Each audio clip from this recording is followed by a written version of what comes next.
বলে বাবাজি আপনার কথা ওই ভাগবতই বন্ধ করে রাখুন। রাধে রাধে। 25শে ডিসেম্বর একটু আমরা এনজয় করব না? আরে এনজয় করবি কোন না, তাতে কে না বলেছে এনজয় করতে? কিন্তু খ্রিস্ট ধর্ম অবলম্বীর দিনকে আমরা ধরবো কেন? আমাদের কি দিন ধরার অভাব আছে নাকি? আমরা কেন ভগবান মহাপ্রভুর আবির্ভাবটা ঠিকভাবে ধরতে পারি না? আমরা কেন ভগবান কৃষ্ণের আবির্ভাবটা ঠিক মতো ধরতে পারি না? আমরা রাধারানীর জন্মদিন কবে জানি না, আমরা নিতাই চন্দ্রের জন্মদিন কবে জানি না, অদ্বৈত আচার্যের কবে জন্মদিন জানি না, বিষ্ণুপের কবে জন্মদিন জানি না। আমরা সে খ্রিসমাস ডে, ঠিক আছে, বড়দিন কবে যীশু খ্রিস্ট জন্মাচ্ছিল সেই দিনটাকে আমরা ধরে রাখি। এটাকে কি বলে? স্বধর্ম নিধনং শ্রেয় পরধর্ম ভয়াবহ। শ্রীমদ্ ভগবদ গীতা ভগবান কৃষ্ণচন্দ্র জানিয়ে দিলেন, হে অর্জুন, নিজের ধর্ম গ্রহণ করে যদি মানুষ অধপতিত হয় তাও ঠিক আছে, কিন্তু পরধর্মের ফল কি জানো? ভয়াবহ হয়ে যায়। ঠিক আছে, এজন্য কখনো পরধর্ম গ্রহণ করবে না। ঠিক আছে, কালকে সকালবেলা আগে তুলসী পাতা, ভগবানের চরণ পাতা তুলসী পাতা পরে খাবো, আগে কেক দাও খাই। ঠিক আছে, যীশু খ্রিস্টের খ্রিসমাস ডে, সেটা আমরা যতটা গুরুত্ব সহকারে আমরা প্রতিপালন করি, ভগবান শ্রীকৃষ্ণের জন্মদিন কবে সেটাও জানি না, জানলেও বাড়িতে খই ভাজা হয় না। চিন্তা ভাবনা করে দেখুন তো, কলির জীব কেন আস্তে আস্তে ধ্বংসের পথে নিয়ে চলে যাচ্ছে।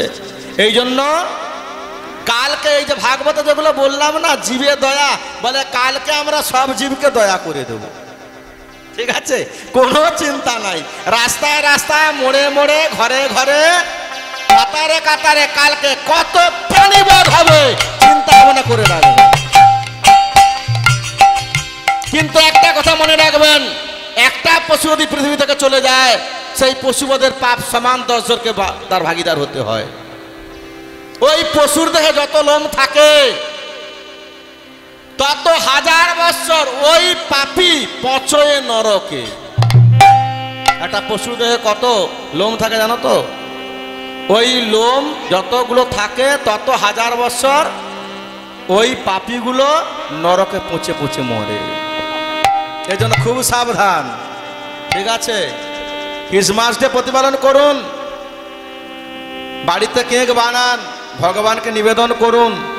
ঠিক আছে, ভগবানকে নিবেদন করে সেই কেক আপনার বাচ্চার বদনে তুলে দিন, সন্তানের বদনে তুলে দিন, ওদের মঙ্গল বই কখনো অমঙ্গল হবে না। বাড়িতে না কেক বানিয়ে বাজার থেকে ডিম দিয়ে কেক তৈরি হলো, সেই কেক প্রথমেই আগে সকালবেলা খালি পেটে পড়ে গেল, এতে কখনো মঙ্গল হয় না।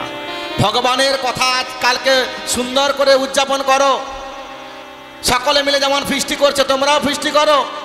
কালকে রাতে তোমরা ফিস্টির ব্যবস্থা করো, আমরাও সকলে মিলে ফিস্টি করব। বিশেষ কিছু নয়, আলুর দম অন্ন, গরম গরম অন্ন ভগবানকে ভোগ লাগিয়ে আলুর দম দিয়ে, ঠিক আছে, সকলে আনন্দ করে পেয়ে নেব। এর জন্য কি আছে, কিছু লাগবে? এজন্য সমস্ত ভক্তবৃন্দ আনন্দ করতে পারবে ওই দিনটাকে উপলক্ষ করে, কিন্তু নিয়মটা একটু আলাদা করে। ঠিক আছে, এজন্য আগে জীবে দয়া করো, কোনো জীবকে হিংসা করো না, সেও ভগবানের চরণতলে আজ জন্ম লাভ করার জন্য এসেছে, অকারণে তাকে হত্যা করো না। পঞ্চম গুণ সুচিতা, পবিত্রতা। পবিত্রভাবে জীবনযাপন করবে, অপবিত্রভাবে থাকবে না। ঠিক আছে, যে বসন পরে রাত্রে ঘুমালে সেই বসন পরে পরের দিন মন্দিরে উঠবে না। ঠিক আছে, সুচিতা মেনটেন করবে। অনেকেই গামছা পরে মন্দিরে জল দেয়, আপনাদের পাশে করে নাকি? ভিজা গামছা পরে করে না? আমাদের পাশে অনেকে করে, এগুলো দেখি তো, যার জন্য বলি আর কি। আচ্ছা, যারা যারা প্রসাদ পেতে বাকি আছো, প্রসাদের নিমন্ত্রণ আছে তো সমস্ত ভক্তের জন্য। যারা বাকি আছো তারা প্রসাদ পেয়ে এসো। আমি তো পড়ে আছি, এখন চলবে কিছুক্ষণ, আর কিছুক্ষণ চলবে, বিশ্রাম দিয়ে দেবে। আগে আমাকে আপনাদের এখনো বুঝতে অনেক বাকি আছে। ঠিক আছে, আমাকে যদি এতবেলা কিছু নাও দেয় কেউ, একদম রাত্রিবেলা দিলেও আমার কিছু অসুবিধা হবে না। ঠিক আছে, দেখে মনে হয় যেন খুব খিদা পেয়েছে নাকি? রাধে রাধে, বলো বলো রাধা রানী জয়। এজন্য অবশ্যই সুচিতা মেনটেন করবে, পবিত্রতাভাবে জীবনযাপন করবে। বেশিরভাগ মানুষ কি করে বলো তো? ভিজা গামছা পরে মন্দিরে জল দিতে চলে যায়। আমাদের পাশে দেখি এগুলো, আরে ওর নাম তো গামছা, ওর নাম কি গামছা, গা মুছা আর পা মুছা, ঠিক আছে? সেই গা মুছা পা মুছাকে আবার পরে আবার দেখি সে পেছন দিকে কাঁচা হবে কি হবে না ভালো করে মানে গুজে নিচ্ছে, একটুখানি কোঁচড়কে গুজে নিয়ে মন্দিরে জলটা দিয়ে তার ফস করে খুলিয়ে যায়, ঠিক আছে? কখনো ভিজা বস্ত্রে আর্দ্র বস্ত্রে কখনো জল দেবে না, শুক্ল বস্ত্র পরে জল দেবে, ঠিক আছে? শুচিতা মেনটেন করবে। আর কি মল ত্যাগ করলে অনেকেই পবিত্র হয়ে যায়, মানে শৌচতার বিধান আছে, কিন্তু মূত্রত্যাগের পরে অনেকেই শৌচতা মানে না। হ্যাঁ, যা ঠান্ডা জল নে মা, ও ঠিক আছে, এরকম জল নিয়ে মাথা ছিটিয়ে নেয়, কিন্তু মূত্রত্যাগের পরেও যদি শৌচতা না মানে, হাতে পায়ে জল নেওয়া, দাঁড়ে জল নেওয়া, তারপরে চোখে মুখে হাতে যদি জল না নেয় তাহলে কিন্তু পবিত্র হয় না, ঠিক আছে? এগুলো মেনটেন করতে হয়। আর যদি পবিত্রভাবে জীবনযাপন না করো তাহলে সুচিতা আসে না দেহে, আর সুচিতা যদি দেহে না আসে তাহলে ভগবান ভজনে আগ্রহ আসে না, ঠিক আছে? কারণ পোশাকের উপরে কিন্তু সব নির্ভর করছে। দেখবেন যদি ময়লা একটু নোংরা কাপড় পরে আসেন তখন গা খ্যাটখ্যাট করে না, ঠিক? তোর সকলে কেমন সুন্দর পোশাক পরে আসছে, আমার পোশাকটা কেমন নোংরা, ঠিক আছে? এই জন্য পবিত্রভাবে জীবনযাপন করবে, ঠিক আছে? ছেঁড়া হোক তাতে কোনো অসুবিধা নেই, ময়লা যেন না হয়, নোংরা যেন না হয়, এই জন্য সুচিতাভাবে জীবনযাপন করবে, পবিত্রভাবে জীবনযাপন করবে। ষষ্ঠ ধর্ম হলো দান। ষষ্ঠ ধর্ম কি? দান। দান করবে, ঠিক আছে? দান করলে কি হয়? দান করলে কি হয়? অহংকার তরল হয়। দান করলে অহংকার দ্রবীভূত হয়। দান করলে অহংকার তরল হয়ে যায়, দ্রবীভূত হয়ে যায়। যে যত দান করবে তার অহংকার তত নিচে নেমে যাবে, ঠিক আছে? তবে কাকে দান করবে? আমি তো বলি কেন আমাকেই দান করে দাও, আমি তো বলবো আমাকে করো, না না, আমাকে করতে হবে না, ঠিক আছে? সঠিক জায়গায় দানটা করবে, দানটা করবে সঠিক জায়গায়। যখন ভগবান কৃষ্ণচন্দ্র আবির্ভূত হয়েছিল তখন গর্গাচার্যদেব নামকরণ করতে গিয়ে গোশালার মধ্যে মাতা যশোমতীকে বলেছিল, মা তোমার তো এই বয়সে ছেলে হয়েছে, মা তুমি দান করো। মা যশোমতী বলেছিল, হে গর্গাচার্যদেব দান তো আমি করবো, কিন্তু এখন তো কৃষ্ণপক্ষ, ভগবান কৃষ্ণ কোন পক্ষে এসেছিল? কৃষ্ণপক্ষে। এখন তো কৃষ্ণপক্ষ, আমি কৃষ্ণপক্ষে দান করব না, কারণ কৃষ্ণপক্ষে কখনো দান সার্থক হয় না। সমস্ত শুভকর্ম কোন পক্ষে করতে হয়? কোন পক্ষে? শুক্লপক্ষে, তাই না? এই যে গৃহপ্রবেশ করুন, মন্দির প্রতিষ্ঠা করুন, শান্তি সস্তায়ন করুন, বিবাহ দিন, অন্নপ্রাশন করুন, কোন পক্ষে হয়? সব শুক্লপক্ষে। তাহলে সমস্ত শুভকর্ম যদি শুক্লপক্ষে হয়, আপনি আমাকে দান করতে কৃষ্ণপক্ষে বলছেন? গর্গাচার্যদেব বলছেন, শোনো মা, আমি তোমাকে ওই শুক্লপক্ষ কৃষ্ণপক্ষে দান করতে বলি নাই, আমি বলেছি কৃষ্ণপক্ষে দান করো, মানে কৃষ্ণপক্ষে যারা আছে তাদেরকেই দান করো। বলো বলো রাধা জয়। যারা কৃষ্ণের পক্ষে আছে তাদেরকে দানটা দাও, যারা কৃষ্ণের বিপক্ষে তাদেরকে দান দিলে কি করবে জানো তো? মদের ভাঁড় কিনে খাবে। কিছু মনে করবেন না, দান সকলকে করা যায় না, আর দান সকলে হজমও করতে পারবে না। আপনি কাউকে দান করে দিলেন ভিখারি ভেবে, বলে এত কষ্ট তোর, যা 100 টাকা দিয়ে দিলাম, সে মনে মনে ভাবলো, আরিস বাবা অনেক টাকা পেয়ে গেলাম তো আজকে, যাক আজকে এখন অনেক উগুরি টাকা পেয়ে গেছি, তাহলে আজকে চালে টাঙ্গানা কিনে নিয়ে যাব। চালে টাঙ্গানা মানে জানেন? চালে টাঙ্গানা গো, কালকে সকালবেলা বাজারে বেরিয়ে যাবেন, সব চালে টাঙ্গানা ঝুলছে, বুঝতে পারছেন কোন জিনিস? চালে টাঙ্গানা, কেটে কেটে পিস পিস করে বিক্রি করছে। অনেক দিন খায়নি, চালে টাঙ্গানা কিনে নিয়ে যাব। কিন্তু সে কি তোমাকে চালে টাঙ্গানা খাওয়ানোর জন্য দিল? সে তো তোমাকে তোমার উদর পূর্তির জন্য দিল, বলে দিয়ে দিছে যখন আমি যেটা পারেছি খেয়েছি। তাহলে যে দিল তার কি হলো? তার পুণ্য হবে, ওটা পুণ্য ক্ষয় হলে আবার তাকে কোথায়? মর্তকুলে ফিরে আসতে হবে। কিন্তু যদি কোনো শুদ্ধ বৈষ্ণবকে আপনি দান করেন, সে কি ওই টাকাটা নিয়ে গিয়ে বিমল খাবে? আগে এখনকার দিনে অবশ্য অনেক বৈষ্ণব খায়, আমিও দেখেছি, অনেক বৈষ্ণব বিমল খায়, তিরঙ্গা খায়, সিগারেট খায়, ঠিক আছে?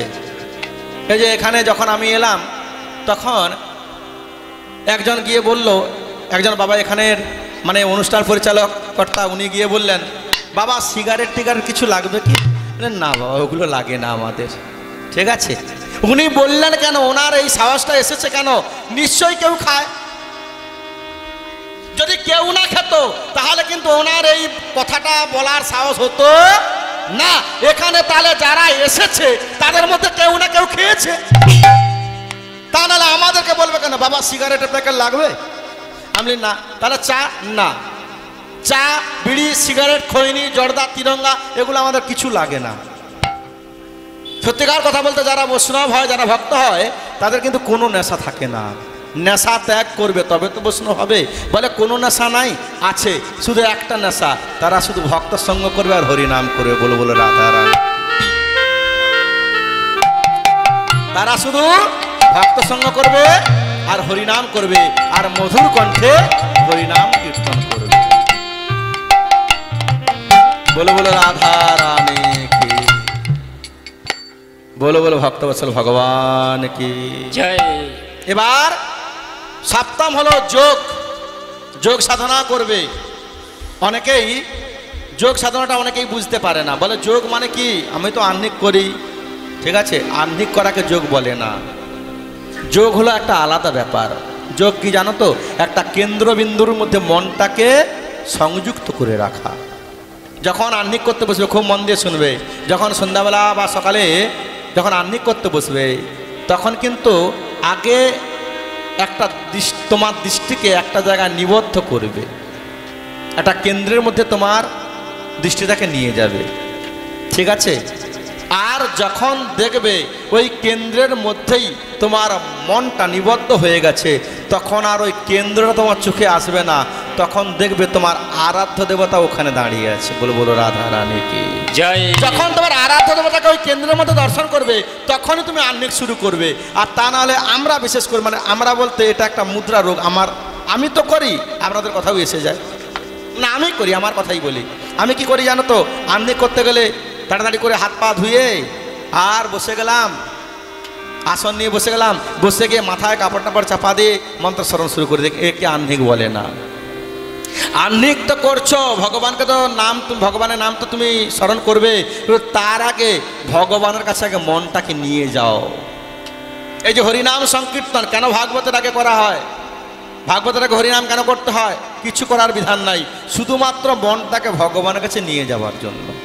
ভাগবত তুমি শুনবে, মনটা ভাগবতে নিয়ে যাবে, তার আগে মনটা বিভিন্ন জায়গা থেকে ভাগবতে নিয়ে এসো। এর জন্যই হরিনাম সংকীর্তন। ঠিক তেমনই আহ্নিক করবে, তার আগে মনটাকে আগে তুমি এক জায়গায় নিয়ে যাও। ঠিক আছে, মনটা যখন তোমার স্থির হয়ে যাবে, তখন তুমি মন্ত্র জপ করবে, আহ্নিক জপ করবে, দেখবে সেদিন তোমার ডাকে ভগবান সাড়া দেবে। বলো বলো রাধা রানী কি জয়। আর অষ্টম ধর্ম কি? ব্রহ্মচর্য। এই ব্রহ্মচর্য যদি না মানতে পারো, তাহলে কিন্তু কখনোই ভগবত ভজনে অগ্রসর হবে না। আগে ব্রহ্মবস্তুকে ধরে রাখতে হবে। ঠিক আছে, ব্রহ্মবস্তুকে ধরে রাখা একমাত্র তাদের দ্বারাই সম্ভব যারা কাম গায়ত্রী নিত্য উপাসনা করে। ঠিক আছে, কাম গায়ত্রী এটা আপনাদের যে যার গুরুদেবের কাছ থেকে জেনে নেবেন, স্ব গুরুদেবের কাছ থেকে জেনে নেবেন কাম গায়ত্রীটা কি। ঠিক আছে, আর একটা কথা মনে রাখবেন, যারা কাম গায়ত্রী জপ করে না তারা কিন্তু কামকে জয় করতে পারবে না। কামকে জয় করার জন্য কাম গায়ত্রী নিত্যতাকে জপ করতে হয়। ঠিক আছে, কাম গায়ত্রীতে বৃন্দাবনে নবীন মদনের হয় উপাসন। ঠিক আছে, বৃন্দাবনের ভগবান হলো নবীন মদন, কাম গায়ত্রীতে যার নিত্য হয় আরাধন। কাম গায়ত্রী অবশ্যই জপ করতে হয়, আর কাম গায়ত্রী জপ করলে তবে ব্রহ্মচর্য ব্রত প্রতিপালিত হয়। তখন করার দিনে ব্রহ্মচর্য, গৃহস্থ, বানপ্রশাসন যেগুলো ছিল, ঠিক আছে, এখন করার দিনে 4টা আশ্রমের মধ্যে শুধু একটা আশ্রম আছে। ব্রহ্মচর্য, গৃহস্থ, বানপ্রশাসন 4টা তো আশ্রম, এখন করার দিনে শুধু একটা আশ্রম আছে। সেই একটা আশ্রম কি বলতো? শুধুমাত্র গৃহস্থ, আর কিচ্ছু নাই। ঠিক আছে, ব্রহ্মচর্য আছে। ব্রহ্মচর্য ছোটবেলায় ছেলে মেয়েদেরকে গুরুগৃহে পাঠানো হতো। ঠিক আছে, গুরুদেবের চরণতলে থাকবে, কৃষ্ণ সেবা করবে, গুরু সেবা করবে, গুরুদেবের আদেশ প্রতিপালন করবে, ভগবত সেবায় নিজেকে নিয়োজিত করবে। এটা হলো ব্রহ্মচর্য ব্রত। আর ব্রহ্মচর্য তো নেই এখনকার দিনে, তো আর গুরুগৃহ আর যায় না কেউ। আর সে তো দীক্ষা যা নিয়ে নিয়েছে, গুরুর নামও অনেকে জানে না। গুরুগৃহ তো যাওয়া অনেক দূরের কথা। আমি অনেক জায়গায় গিয়ে বলি, মা তোমাদের দীক্ষা আছে? বলে হ্যাঁ, অনেক দিন আগে। আমি বলি শ্রী গুরুদেবের নাম কি? বলে ওই দিদি। বলতে গুরুদেবের নাম কি রে? আমি বলি হয়ে গেছে, তোমরা বন্ধ করো, বুঝে নিচ্ছি। গুরুদেবের কাছে দীক্ষা নিচ্ছে, গুরুদেবের নাম জানেনি। সে তার যাকে জিজ্ঞাসা করছে, ওই দিদি তুইও তো দীক্ষা নিচ্ছিল, গুরুদেবের নাম কি রে? সে বলে কি জানি, তো দাদা ঘরকে আসু জিজ্ঞাসা করবো। বলে রাধা রানী কি? আমরা চিন্তা করে দেখুন, ঠিক আছে, দাদা এসেছে বাড়িতে, দাদাকে বলছে হ্যাঁ গো মোদের গুরুদেবের দীক্ষা নিয়েছিল, তার নাম কি গো? বলে দাঁড়া মোর বাবা আসু, বাবাকে জিজ্ঞাসা করবো। তারপর চিন্তা করে দেখুন, কেউ জানে না, দীক্ষা নিয়ে নিয়েছে, গুরুদেবের সঙ্গে কোনো সম্পর্কও নেই, আর গুরুদেবের নামটাও পর্যন্ত মনে নেই।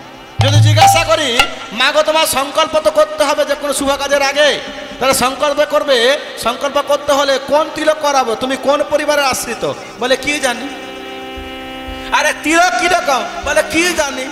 আরে তিলক গুরুদেব করে দিয়েছিল, বলে একদিন করে দিয়েছিল, তারপরে আর জানিনি সেদিন কিরকম দেখতে ছিল, বলে কি জানি।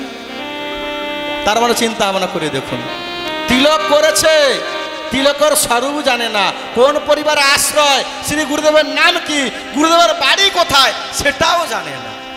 আরে গুরুদেবের বাড়ি কোথায়? বলে কি জানি।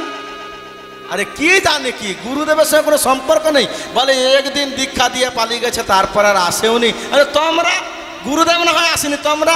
বলে আমরাও যাইনি। আমি ভালো হয়েছে, গুরু গেছে ঘর, পটল তুলে ধর, কোনো অসুবিধা নেই।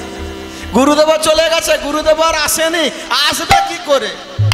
গুরুদেব এলে যদি 100 টাকা প্রণামী পাশে আর আসবে? তার গাড়ি ভাড়া খরচা 250 টাকা হয়ে গেছে, ঠিক আছে, তার গাড়ি ভাড়া খরচা 250 টাকা হয়ে গেছে। গুরুদেবকে বলে বাবা 100 টাকা রাখুন, সে বলে আমার আর এইবারে এসে পরের বারে আর আসবো।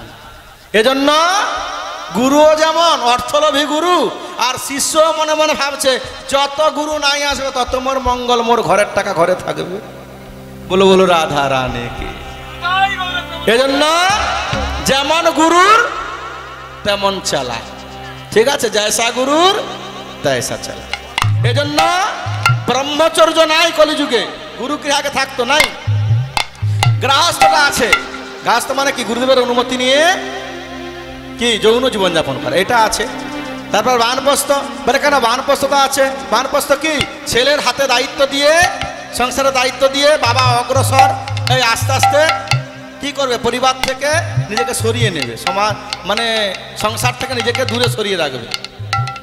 বলে এটা অনেক পরিবারেই হয়, কিন্তু ট্যাঙ্কের চাবিটা বুড়ার কোমরেই গুঁজা আছে, ঠিক আছে।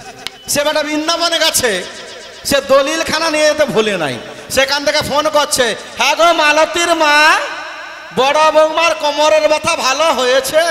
চিন্তা করে দেখুন, সে বৃন্দাবনে আছে আর কি কথা ভাবছে। এজন্য একে বানপ্রস্থ আশ্রম বলে না। আর সন্ন্যাস তো কলিযুগে নিষেধ আছে, কেন?